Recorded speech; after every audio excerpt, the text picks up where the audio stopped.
अस्सलाम वालेकुम प्यारे बच्चों, आज मैं लाई हूँ आपके लिए एक दिलचस्प कहानी। उम्मीद है आपको पसंद आएगी। प्यारे बच्चों, अगर आपको ऐसी कहानियाँ पसंद हैं और आप मज़ीद ऐसी दिलचस्प कहानियाँ सुनना चाहते हैं तो हमारे चैनल को सब्सक्राइब करें और वीडियो को लाइक करें, साथ साथ बेल आइकॉन को भी प्रेस करें ताकि हर नई आने वाली वीडियो का नोटिफिकेशन आपको मिल जाए। प्यारे बच्चों, आज की कहानी का उन्वान है चांद और चिड़िया। एक दफा का जिक्र है, एक गांव में एक बच्चा रहता था जिसका नाम फैज था। प्यारे बच्चों, फैज एक बहुत ही होनहार बच्चा था जो गांव की गलियों में घूमता रहता था और अपने ख्वाबों के सफर में खोया रहता। बहुत ही दिलचस्प बच्चा था। एक दिन फैज एक जादुई चिड़िया की कहानी सुनाता है जो चांद पर रहती थी। एक दिन फैज अपने गांव के जंगल से गुजर रहा था कि उसको जमीन पर एक अलग सी जादुई दुनिया की चिड़िया नजर आती जो कि बहुत जख्मी होती है। फैज उस चिड़िया को अपने घर ले जाता है और उसकी देखभाल करता है। इस वजह से चिड़िया चंद ही दिन में सेहतयाब हो जाती है। फैज चिड़िया से उसके जख्मी होने की वजह पूछता है और ये कि वो दिखने में किसी जादुई दुनिया से आई लगती है, वो यहाँ कैसे आई और उसको चोट कैसे लगी। जवाब में चिड़िया उसको अपने साथ होने वाले वाक़े के बारे में बताती है कि उनकी चांद पर बसी जादुई दुनिया पर कुछ बुरे जादूगरों ने हमला कर दिया है, जिसके नतीजे में चिड़िया जख्मी होकर उस जंगल में गिर गई। चिड़िया फैज के खुद पर किए गए एहसान पर बहुत शुक्रिया अदा करती है और उससे एक और मदद मांगती है कि वो उसकी मदद करे ताकि वो उन बुरे जादूगरों से अपनी दुनिया और उसमें बसने वाले लोगों को बचा सके। फैज उसकी मदद करने को तैयार हो जाता है और चिड़िया के साथ मिलकर अपने दोस्त बिलाल के पास जाने का सोचता है। एक दिन चिड़िया और फैज बिलाल के घर आते हैं। प्यारे बच्चों, बिलाल एक शरारती लेकिन अच्छे दिल और तेज दिमाग का बच्चा है। फैज बिलाल को चिड़िया और उसकी जादुई दुनिया के बारे में हुई सारी बात से आगाह करता है, जिस वजह से बिलाल उनके चांद तक पहुंचने के मिशन में शामिल हो जाता है।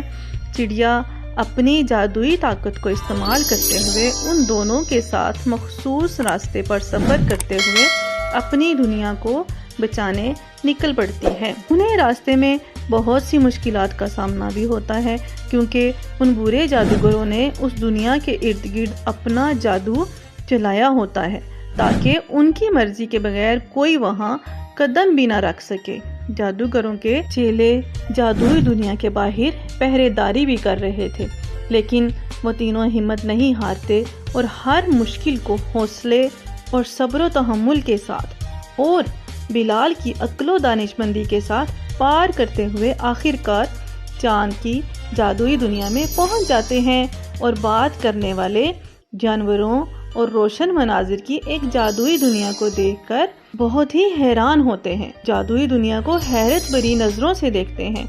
वो तीनों जादुई दुनिया के बादशाह चंदा मामा से भी मिलते हैं जो उन्हें आगाह करता है कि उनकी जादुई दुनिया कमज़ोर हो रही है क्योंकि यहाँ दूसरे जादूगरों ने हमले करके उन पर कब्जा शुरू कर दिया है। हमले के नतीजे में वहाँ के लोगों की ताकत कमज़ोर हो रही है और वो लोग इन जादूगरों का मुकाबला नहीं कर पा रहे, इसलिए उन्हें इन तीनों की मदद दरकार है। ये सब सुनने के बाद फैज, बिलाल और चिड़िया इन जादूगरों से निपटने का और इन्हें मार भगाने का प्लान बनाते हैं।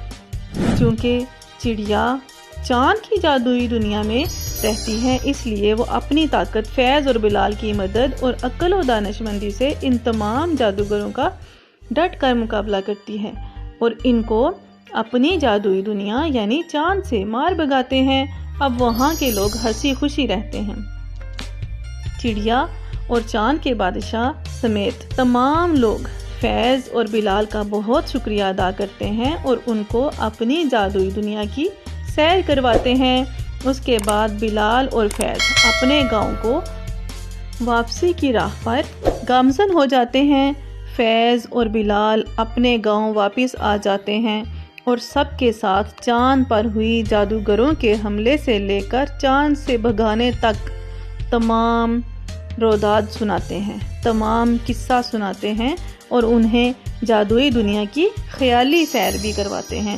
وہ گاؤں کے تمام لوگوں کو اپنے اس سفر میں آئی مشکلات کے بارے میں بتاتے ہیں کہ انہوں نے کیسے اتفاق، صبر و تحمل اور اپنی عقل و دانشمندی سے یہ جیت حاصل کی۔ ان کی تمام باتیں اور خیالات وہاں موجود بڑوں اور بچوں کو بہت متاثر کرتے ہیں۔ پیارے بچوں، یہ کہانی ہمیں بتاتی ہے کہ ہم سب اتفاق اور صبر کے ساتھ اپنی عقل سے تمام مشکلات کا سامنا کر سکتے ہیں۔ پیارے بچوں، آج کی کہانی یہیں ختم ہوتی ہے۔ انشاءاللہ ملتے ہیں اگلی دلچسپ اور مزیدار سی کہانی میں۔ تب تک کے لیے اللہ حافظ۔